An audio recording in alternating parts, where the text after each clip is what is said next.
Alhamdulillahilladzi amarana bis-salati wa khushu'iha wa itmami arkaniha wa syurutiha. Ashhadu an la ilaha illallah wahdahu la syarika lahu syahadatan la raiba fiha. Wa ashhadu anna sayyidana Muhammadan abduhu wa rasuluhu syahadatan tunji qailaha. Sallallahu wa sallama ala sayyidina Muhammadin manba'ir rahmati wa ma'daniha wa ala alihi wa sahbihi wa zurriyatihi wa atba'ihi akmalas salati wa atammaha, amma ba'du. Yang kita hormati dan kita cintai para habaib dan para alim ulama, para muhibbin hadirin hadirat rahimakumullah. Alhamdulillah, segala puji bagi Allah yang telah memberikan kita taufik dan hidayah serta inayah sehingga kita pada malam ini dapat kembali berkumpul bersama-sama di tempat atau majelis yang penuh berkah ini. Salawat dan salam kita haturkan kepada junjungan kita Nabi besar Muhammad sallallahu alaihi wasallam dan kepada seluruh keluarga, para sahabat, zurriyat dan pengikut beliau. Para muhibbin rahimakumullah, at-targhib bil khusyu'i bis shalah wa bi itmami arkaniha wa tarhibu minal harakati wal iltifati bis shalah. Ini adalah suatu bab yang menggemarkan pada khusyuk di dalam sembahyang dan pada menyempurnakan rukun-rukun sembahyang dan menakuti daripada bergerak dan menulih di dalam sembahyang. Jadi di dalam bab ini ada 3 pasal. Yang pertama, pasal mengenai tentang khusyuk di dalam sembahyang. Yang kedua, tentang menyempurnakan rukun-rukun sembahyang. Yang ketiga, tentang bergerak atau menulih di dalam sembahyang. Qala Allah Ta'ala, firman Allah Ta'ala, qad aflahal mu'minun alladzina hum fi salatihim khashi'un. Sungguh telah beruntung orang-orang yang beriman, yang adalah mereka itu khusyuk di dalam sembahyangnya.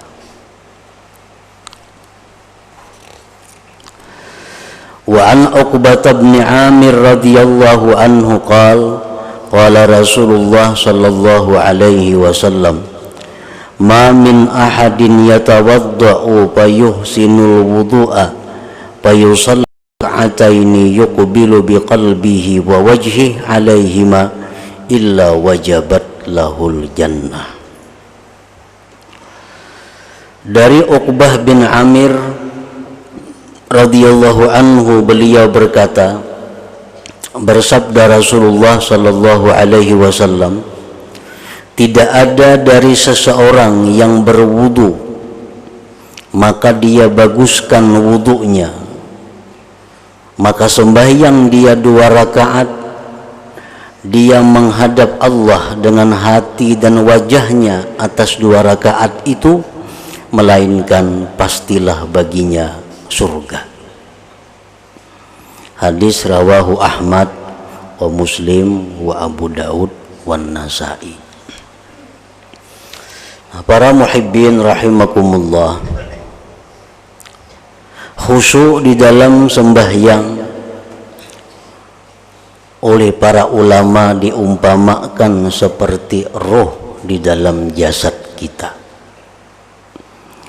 Jasad kita ini apabila tidak ada ruh, maka itu berarti mati dan dikuburkan. Nah, sembahyang kita, salat kita yang tidak ada khusyuknya, maka berarti sembahyang kita itu mati seperti jasad yang tidak bernyawa.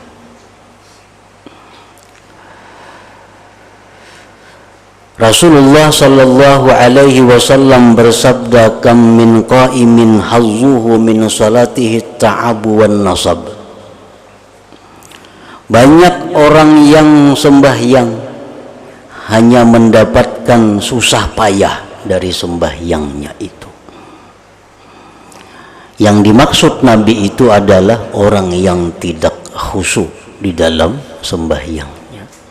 Yang ia dapat hanya susah payah.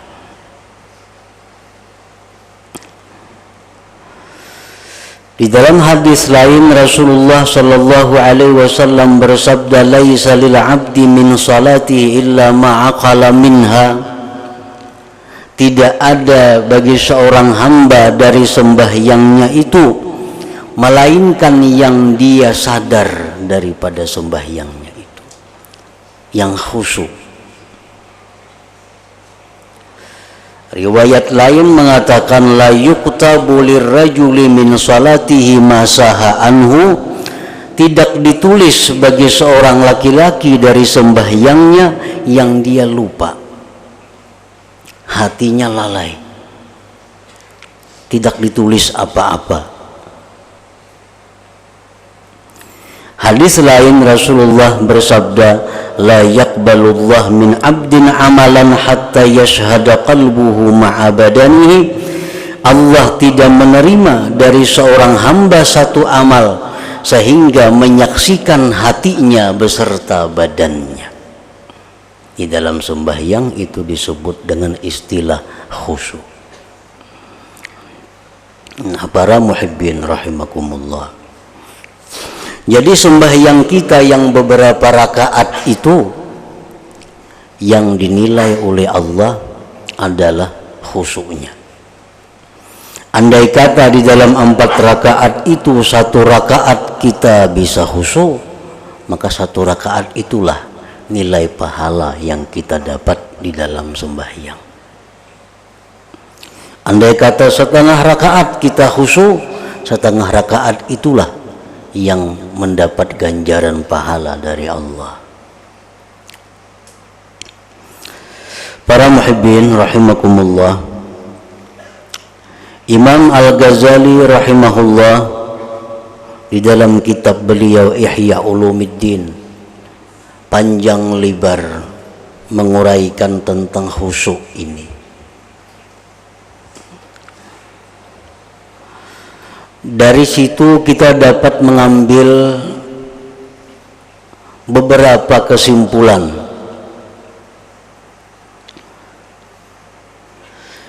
Di antaranya adalah bahwa sembahyang yang khusyuk itu sembahyang yang macam apa?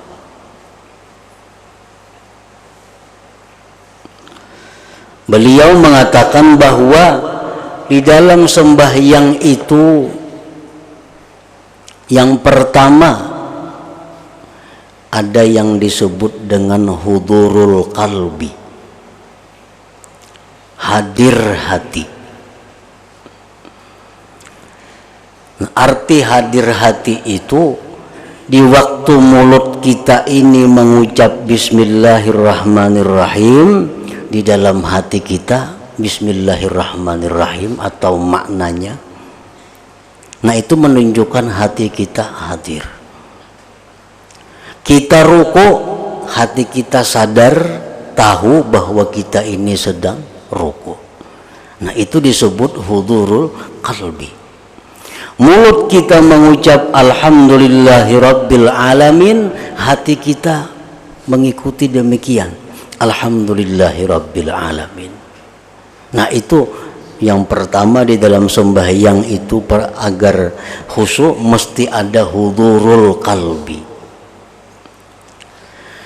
Bila kita mengucap Bismillahirrahmanirrahim, hati kita tidak demikian, berarti kita sudah tidak hadir hati.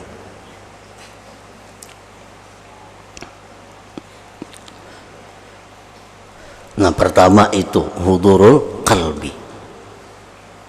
Yang kedua, ujar beliau mengatakan at-tafahum, yaitu mempaham. Paham apa yang dibaca. Bismillahirrahmanirrahim, pahamnya. Paham bahwa Bismillahirrahmanirrahim itu adalah dengan nama Allah yang Maha Pengasih lagi Maha Penyayang. Yang ketiga, ta'zim. Ta'zim itu artinya adalah mengagungkan. Kita mengucap Bismillahirrahmanirrahim, itu mesti ada dalam hati kita itu ta'zim. Lain dengan kita mengucap kalimat-kalimat biasa yang bukan Quran. Nah, kalau kita bisa membaca surat kabar, kita baca surat kabar, hati kita hadir, kita paham, tapi kadada ta'zimnya. Nah, lain hal dengan baca Quran. Baca Quran itu mesti ada ta'zim, mesti ada mengagungkan. Itu kalam Allah.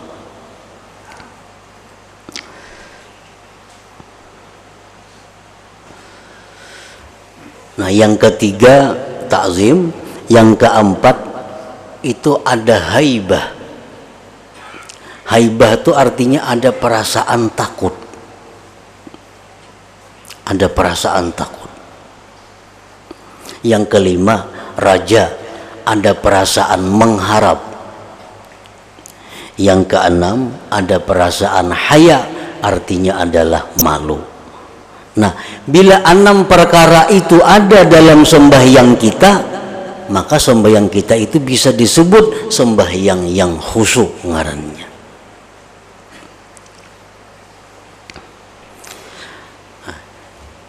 Di dalam membaca bacaan sembahyang, hudur qalbi pasti ada, paham pasti, ta'zim pasti. Tapi adapun haibah, takut, mengharap, malu, itu silih berganti sesuai dengan apa yang kita baca. Ada ayat yang kadang-kadang menuntut kita takut, ada ayat kadang-kadang yang menuntut kita mengharap, ada ayat yang kadang-kadang menuntut kita malu. Nah, kita ambil contoh Fatihah. Kita baca Bismillahirrahmanirrahim. Nah, hadir hati, paham Bismillahirrahmanirrahim, maksudnya artinya paham. Kita mengucap Bismillahirrahmanirrahim itu ada dalam hati kita ini ta'zim, ada mengagungkan. Dan sewaktu kita mengucap Bismillahirrahmanirrahim itu, di dalam hati kita mestinya ada perasaan nyaman, ada perasaan harap, karena Maha Pengasih, Maha Penyayang itu. Nah, Bismillahirrahmanirrahim. Nah, yang kita rasakan di hati kita ini adalah kenyamanan. Artinya ada harapan kita ini mendapat kasih sayang Allah. Nah, di situ andaknya Bismillahirrahmanirrahim itu adalah kita raja mengharap. Mengharap apa? Mengharap dapat kasih sayang Allah. Alhamdulillahi Rabbil Alamin. Nah, segala puji. Ini kita mengucap Alhamdulillahi Rabbil Alamin, hati kita tuh tahu, sadar kita mengucap Alhamdulillahi Rabbil Alamin, kita paham artinya Alhamdulillahi Rabbil Alamin, dan kita mengagungkan kalimat yang kita baca. Nah, dalam Alhamdulillahi Rabbil Alamin itu yang letaknya adalah haibah, itu ada perasaan takut. Ada perasaan takut. Di mana letaknya takut kita waktu mengucap alhamdulillahirabbil alamin? Itu di waktu kita mengucap rabbil alamin. Segala puji bagi Allah, Tuhan semesta alam. Nah, begitu kita mendengar bahwa Allah itu Tuhan semesta alam, itu di hati kita mesti ada perasaan haibah. Nah, perasaan semacam takut, segan. Nah, kita misal mendengar kisah seseorang di kampung situ ada, di negeri itu ada seseorang. Orang itu Pulan bin Pulan. Inyan ini berisi anak buah 100.000 anak buahnya aja. Nah, kita mendengar itu pasti hati kita ini ada takut, ada segan. Itu sudah kalau membayangkan kayak apa orang berisi anak buah prajurit 100.000. Nah, tentu hati kita ini ada perasaan takut. Nah, apalagi ini Rabbil Alamin, Tuhan semesta alam, pencipta semesta alam. Nah, jadi waktu alhamdulillahirabbil alamin kita baca itu dalam hati kita segala puji bagi Allah Tuhan semesta alam. Nah, di situ ada dalam hati kita haibah kepada Allah, ada takut kepada Allah. Kemudian Ar-Rahmanir Rahim, Maha Pengasih, Maha Penyayang.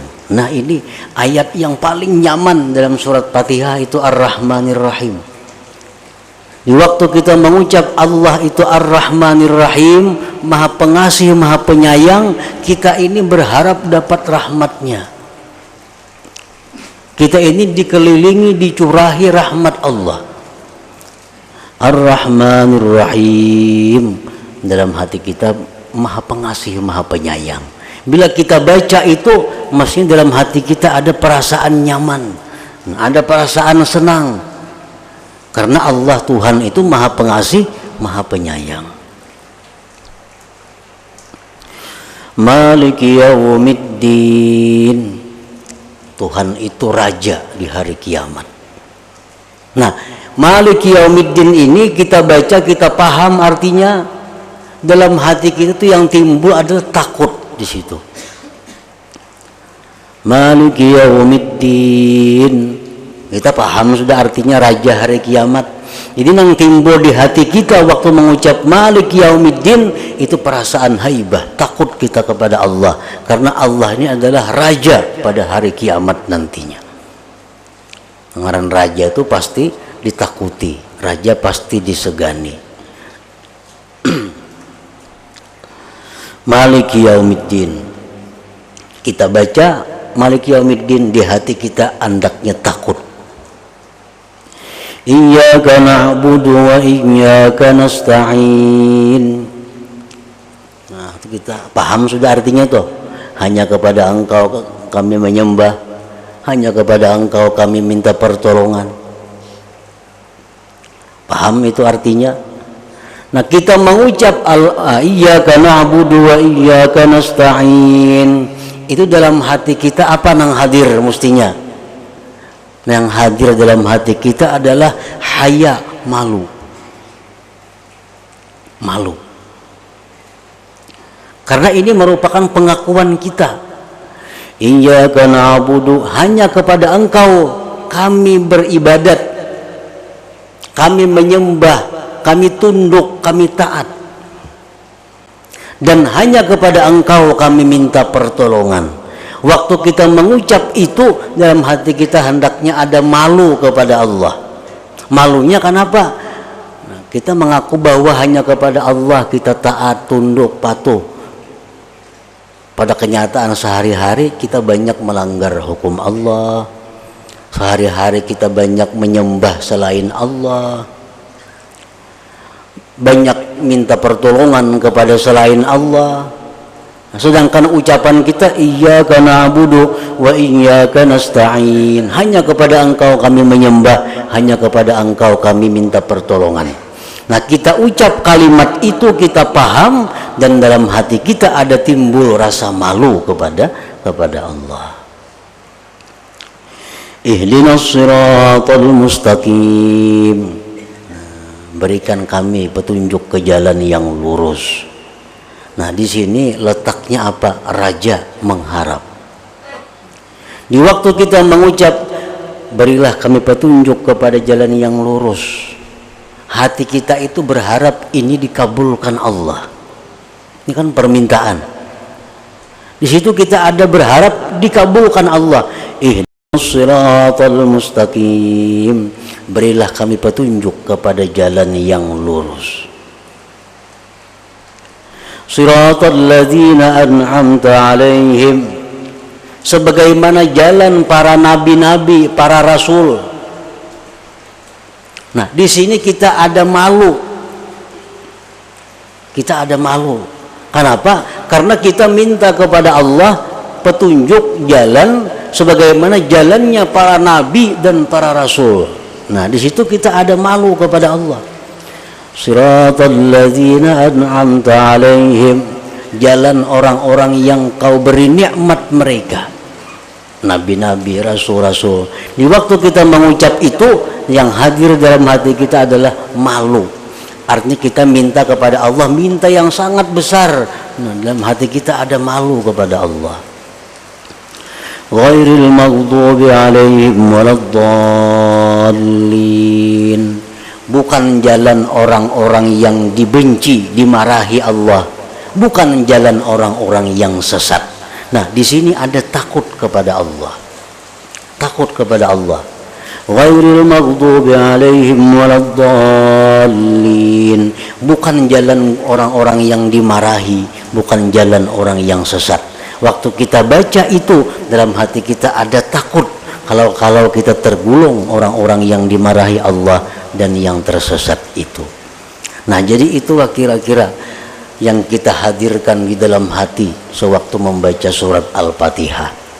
Nah, bila kita kawal mulai bismillahirrahmanirrahim sampai waladdallin, menghadirkan hati seperti tadi, berarti kita sudah khusyuk di dalam surat Al-Fatihah ngarannya. Berarti Fatihah kita tuh ada nilai di sisi Allah, ada pahala di sisi Allah. Nah, para muhibbin rahimakumullah. Kemudian wa an Abi Hurairah radhiyallahu anhu anna rajulan dakhala al-masjid wa Rasulullah sallallahu alaihi wasallam jalisun fi nahiyatil masjid fa shalla thumma jaa fa sallama alaihi faqala lahu Rasulullah sallallahu alaihi wasallam wa alaikas salam irji fa shalli fa innaka lam tusalli. Seorang laki-laki masuk ke dalam Masjid Nabawi. Waktu itu Rasulullah duduk di penjuru masjid, di sisi masjid. Laki-laki itu sembahyang. Selesai sembahyang, laki-laki itu mendatangi Nabi, memberi salam kepada Nabi. Nabi jawab salam laki-laki itu. Lalu Nabi kita bersabda, kembalilah kamu sembahyang. Artinya sembahyang ikam itu asai, sembahyang ikam itu buliki.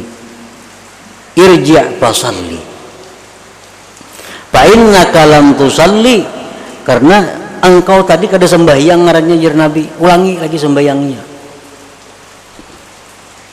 Fasalla, sembahyang pulanginya. Summa ja'a fasallama faqala wa alaikas salam farji fasalli fa innaka lam tusalli. Tontong sembahyang, datangi lawan Nabi, beri salam Nabi, disahut Nabi. Di Nabi buliki lagi sembahyang ikam tu. Ikam tadi kada sembahyang lagi ngarannya itu. Faqala pisaniya aw fil ladzi taliha. Beberapa kali demikian Nabi ulangi.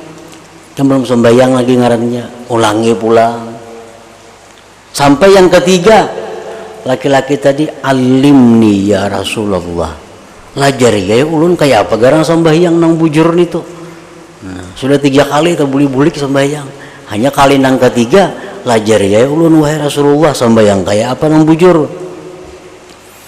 Faqala Rasulullah bersabda, idza qumta ila shalah fa asbighil wudu summa istaqbilil qiblata fakabbir summa qra' ma tayassara ma'aka minal qur'an summa rka' hatta tatma'inna raki'a summa rfa' hatta tastawiya qa'ima summa sujud hatta tatma'inna sajida summa rfa' hatta tatma'inna jalisa summa fa'al dzalika fi salatika kulliha.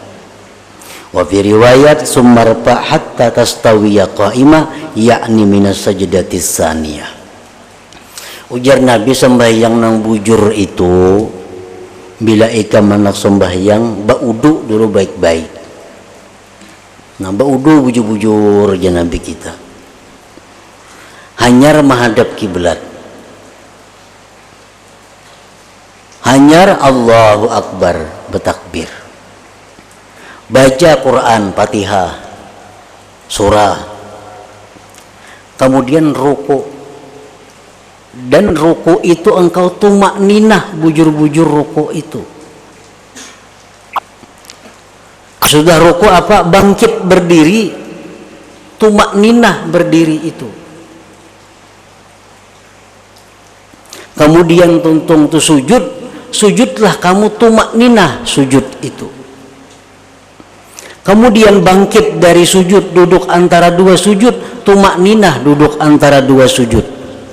Nah, lakukanlah yang demikian dalam sembahyang engkau seluruhnya. Mungkin laki-laki tadi sembahyangnya kada betumak ninah.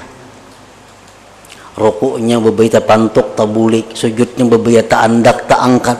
Nah, sehingga Nabi ulangi, ikam tadi belum sembahyang lagi ngarannya. Nah.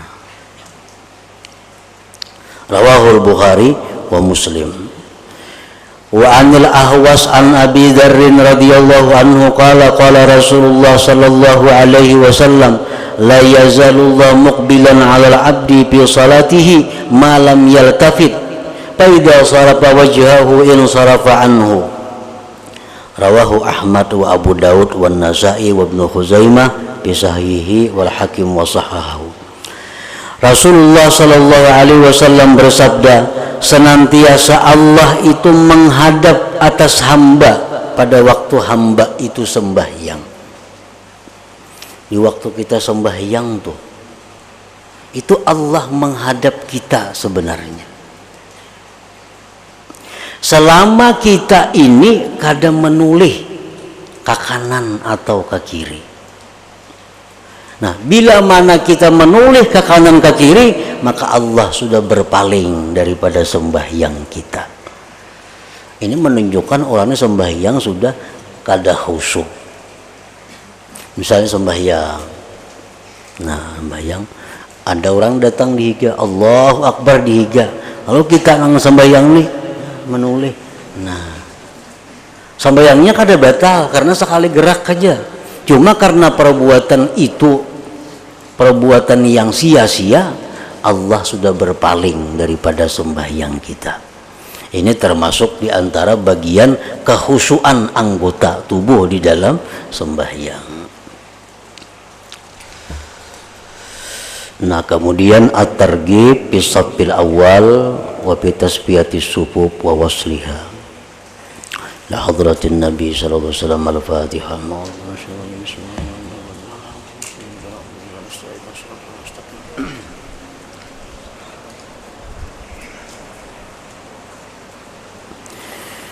Asyhadu an la ilaha illallah wahdahu la syarika lahu wa asyhadu anna sayyidana Muhammadan abduhu wa rasuluhu. La ilaha illallah nastaghfirullah. La ilaha illallah nastaghfirullah. La ilaha illallah nastaghfirullah. La ilaha illallah wa natubu ilallah. La ilaha illallah Muhammadur Rasulullah sallallahu alaihi wasallam. Wa ya